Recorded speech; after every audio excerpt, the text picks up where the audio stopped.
As the pandemic spreads around the world, the first country affected by the outbreak, China, has surprised many by the speed of its recovery. According to official figures, its economy grew by 2.3% in 2020, a slightly higher figure than expected. China's the only major economy set to avoid a contraction last year.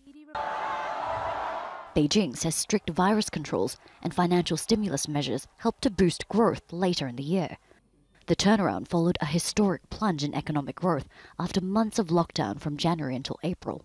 Strong manufacturing output and a surge in demand for Chinese products by countries later hit by the coronavirus ramped up recovery.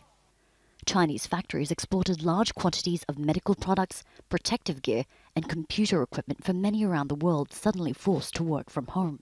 Still, a GDP of 2.3% marks the slowest economic expansion China has experienced for more than 4 decades, and domestic consumption remains weak.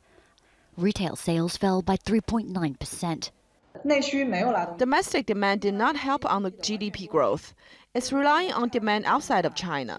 Investment and consumption here were poor, and it won't be easy for this to rebound.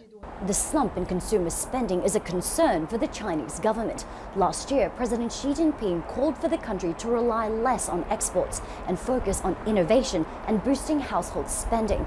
But the pandemic has made this shift difficult to achieve. Resurgent coronavirus cases in the north ahead of annual Lunar New Year festivities in February aren't helping.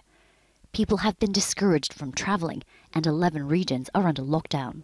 The changing epidemic situation and external environment pose a multitude of uncertainties, so the foundations of China's economic recovery is yet to be consolidated. China's leaders insist the current outbreak is under control and have begun rolling out COVID-19 vaccinations in several provinces. The International Monetary Fund says China's economy is expected to grow by 7.9% in 2021. Katrina, Al Jazeera, Beijing.